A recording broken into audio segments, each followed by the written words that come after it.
it's a war against us. Because look, I'm not condoning nobody getting robbed, period. But nobody got hurt. When you molest a child and you physically harm them and mess them up for life, you take something from a woman that you can never get back, physically harm them mentally and physically, and you don't get them 50, 60 years. You know how many white boys I done met? They got child molestation cases that then took that from them females, then took that, and they give them 8, 10 years, slap them on the wrist. See, crime, man, they like black people commit, like they just try to throw the book at us, man. No, they don't try. They do. It's like the crack cocaine law. You get caught with an ounce of crack, you get more time than this person that just got caught with a kilo of cocaine. Why? Tell y'all about my nephew, man. Nephew was 16 years old. He caught a robbery case. 16 years old. He ended up getting 20 years. They just gave him a 2-year set off. He got 15 on that 20. So when he come back up, he got 17 years done on that 20 when he come back up. He was 16 when he caught that case. He gonna be in the penitentiary longer than he was in the free world when he come back up. And that's some of the things I've been trying to tell y'all, man. It's so easy to get up in there, and it's so hard to get up out of there. But here's the thing. Didn't even nobody get hurt. Whether he done it or not, nobody got hurt. See, I stood up in that penitentiary, and I noticed, right? I got a homeboys that did 50s, got 50s, 60s, all that for robbery cases where nobody got hurt. You know how many white boys I done met? They got child molestation cases that then took that from them females, then took that, and they give them 8, 10 years, slap them on the wrist. They make their first parole 2, 3 years, go right back out there and do the same thing. Then that's crazy. So y'all better realize, man, it's a war against us. Because look, I'm not condoning nobody getting robbed, period. But nobody got hurt. When you molest a child and you physically harm them and mess them up for life, you take something from a woman that you can never get back, physically harm them mentally and physically. And it's a scientific fact that people who commit these type of crimes, it is highly likely that them crimes was committed to them. So now they done ruined somebody else's life, all that. But you don't get them 50, 60 years.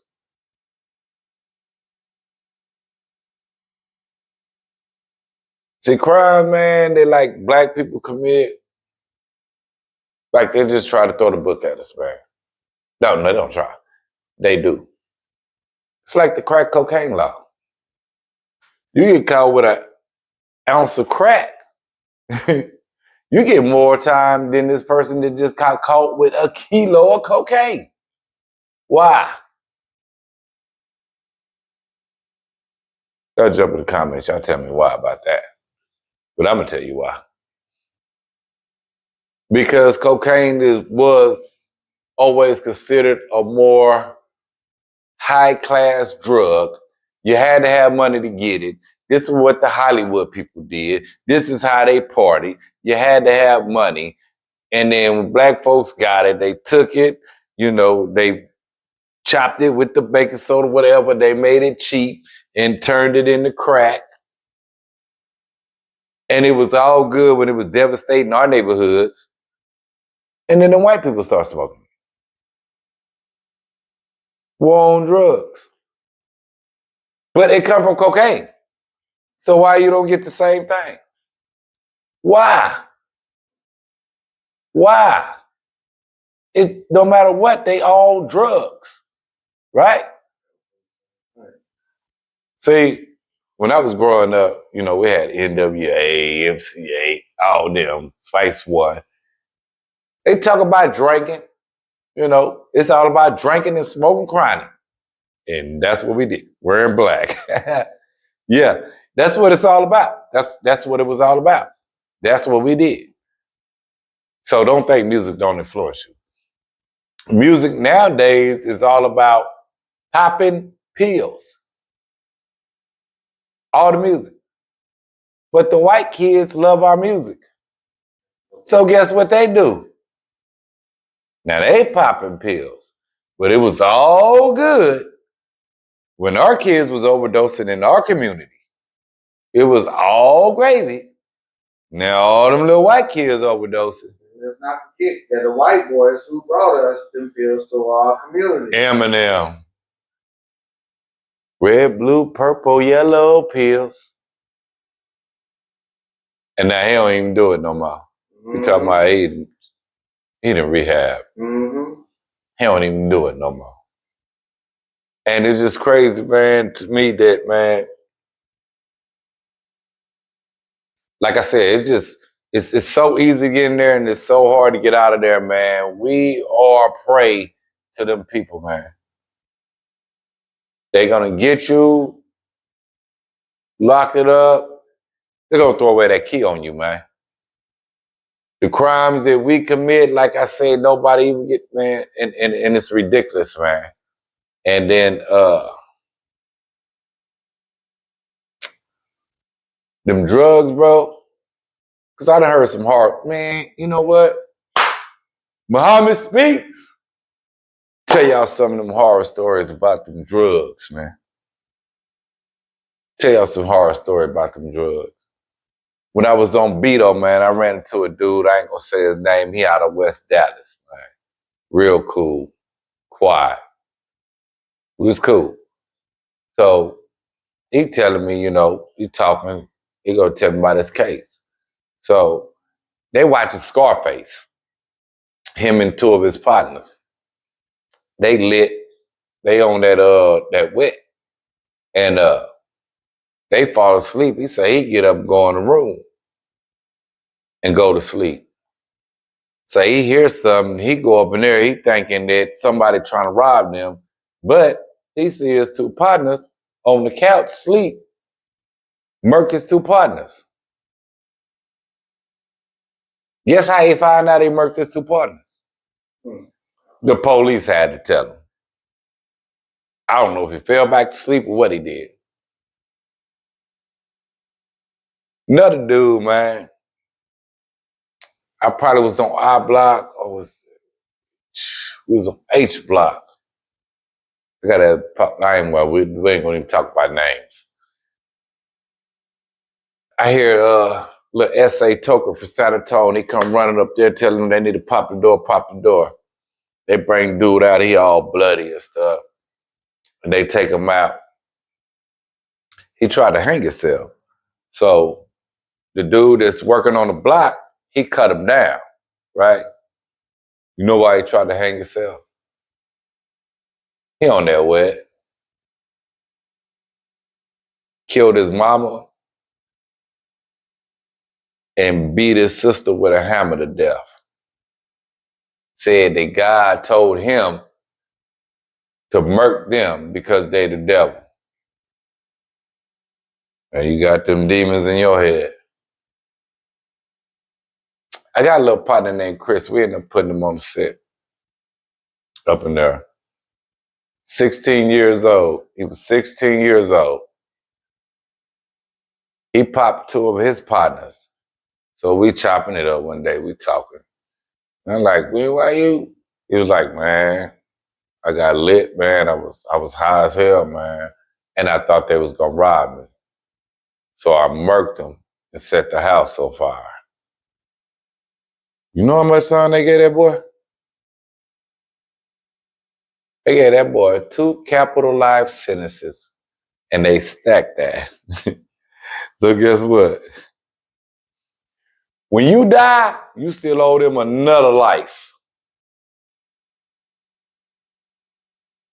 You still owe them another life, man. And that's how they do you, man. It's so easy to get up in there, man. And it's so hard to get up out of there, man. You got to be more careful, man.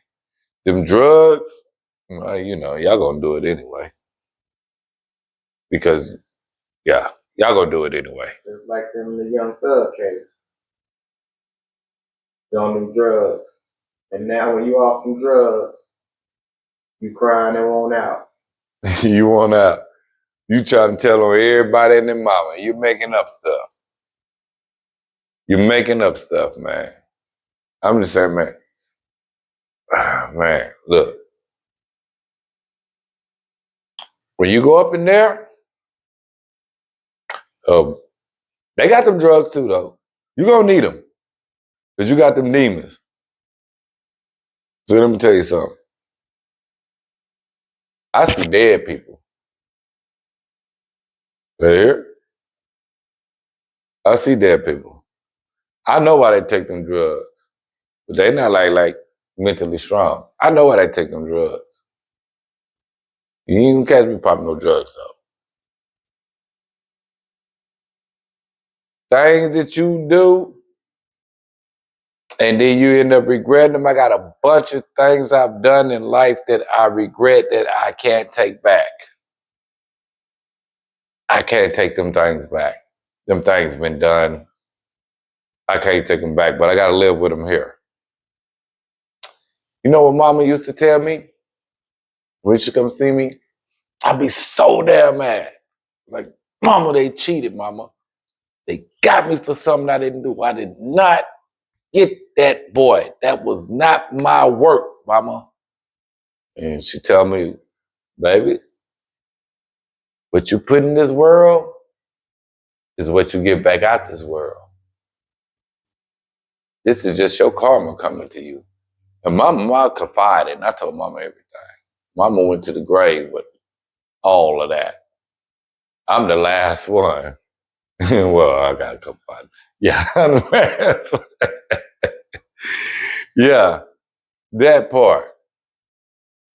That part, man. And then they get you up in that mug and they torture you, bro.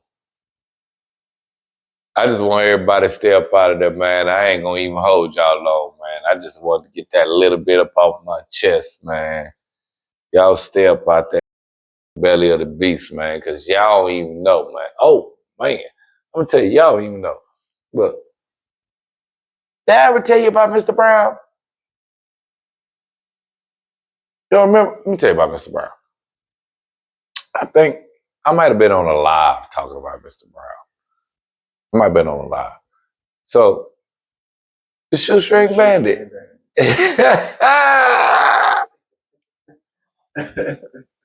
Yeah. Let me tell you, you don't even know who your celly might be. So Mr. Brown had already been there for some years. And like, I messed with Mr. Brown tough. He ran the gambling parlay, for the football team, the basketball, gamble. And then, a lot of people start to treat him like, a chump. And try to handle him, So Mr. Brown ended up getting bitch warned back to Dallas County one day. He ended up getting bitch warned back to Dallas County. Yeah, I guess he was going to go sign for some time. But he was going back for 187 in his mama. But come to find out, somebody come out, they get the Dallas Morning News, they come out and they like, look at Mr. Brown. So we look.